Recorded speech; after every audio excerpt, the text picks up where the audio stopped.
Assalamualaikum dan salam sejahtera diucapkan.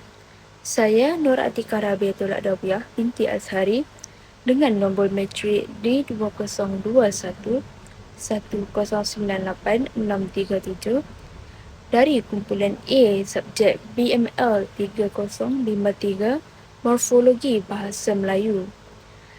Tanpa membuang masa, saya akan menerangkan secara satu persatu mengenai 5 patah perkataan baharu yang sering digunakan dalam penggunaan bahasa Melayu pada masa kini. Perkataan baharu yang pertama ialah takut kejut. Perkataan takut didefinisikan sebagai sebuah perasaan gentar, gerun atau ngeri ketika menghadapi sesuatu yang dianggap boleh membahayakan diri.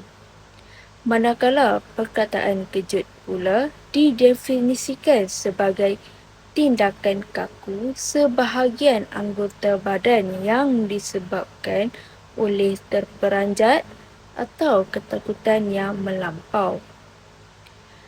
Untuk pengetahuan anda, perkataan takut kejut pada asalnya merupakan kata pinjaman bahasa Inggeris iaitu jump scare. Jump scare, seperti yang kita tahu, berlaku situasi di mana kemunculan imej yang mengejutkan secara tiba-tiba dalam filem atau video dan lazimnya diiringi oleh kesan bunyi yang kuat bertujuan untuk menakutkan penonton. Perkataan takut kejut tergolong dalam golongan kata adjektif dan ia terkenal dalam bidang perfilman.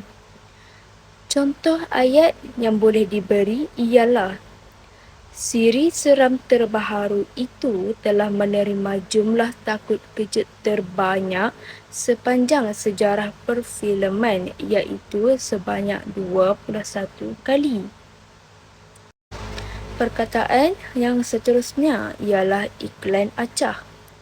Perkataan iklan didefinisikan sebagai pemberitahuan kepada orang ramai melalui surat khabar, televisyen, radio dan lain-lain. Manakala perkataan acah bermaksud bermain-main atau bersenda-senda. Perkataan iklan acah pada asalnya merupakan kata pinjaman bahasa Inggeris iaitu teaser. Teaser, seperti yang kita tahu, bermaksud orang yang suka mengusik atau pengusik. Perkataan iklan acah tergolong dalam golongan kata nama dan ia terkenal dalam bidang perniagaan. Contoh ayat ialah iklan acah merupakan salah satu cara pengenalan ringkas mengenai produk bagi merangsang minat pembeli. Selain itu, perkataan baharu lain yang dikaji ialah kira detik. Perkataan kira didefinisikan sebagai pendapat yang mendasarkan perasaan, telahan, anggapan, sangkaan dan sebagainya. Manakala perkataan detik pula didefinisikan sebagai bunyi seperti bunyi jam atau denyutan jantung. Perkataan kira detik pada asalnya merupakan kata pinjaman bahasa Inggeris iaitu countdown. Sedia maklum bahawa countdown bermaksud mengira secara songsang. Contohnya, dari jumlah 10 ke jumlah kosong. Sebelum terjadi sesuatu peristiwa yang penting. Perkataan kira detik tergolong dalam golongan kata nama. Contoh ayat ialah rakyat Malaysia melakukan kira detik bagi meraihkan ketibaan Tahun Baharu. Di samping itu, perkataan baharu yang seterusnya ialah figura publik. Perkataan figura didefinisikan sebagai perwakilan atau representasi terutamanya dalam bentuk manusia ke dalam lukisan atau ukiran. Publik pula didefinisikan sebagai sekelompok orang, banyak orang atau juga umum.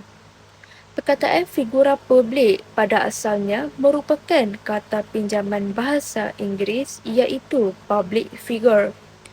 Public figure bermaksud tokoh masyarakat atau seseorang tokoh awam yang disegani dan dihormati oleh masyarakat umum.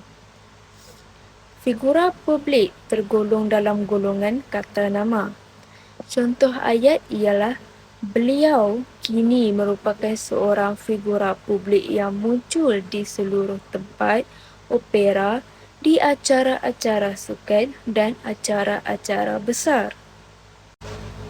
Akhir sekali ialah pasca nilai. Perkataan pasca didefinisikan sebagai awalan bagi asing, sesudah, selepas dan setelah. Manakala nilai pula didefinisikan sebagai taksiran harga iaitu harga sesuatu barang dibandingkan dengan harga yang lain dan ia juga melibatkan nisbah dan kadar. Pasca nilai juga pada asalnya merupakan kata pinjaman bahasa Inggeris iaitu post-mortem. Post-mortem sering digunakan bagi tujuan untuk melihat sama ada sesuatu projek itu telah mendapat kejayaan atau sebaliknya.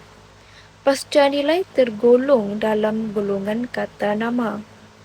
Contoh ayat ialah guru dalam organisasi pembelajaran sentiasa membuat pasca nilai pada setiap aktiviti yang telah dilaksanakan. Sekian itu sahaja daripada saya. Terima kasih.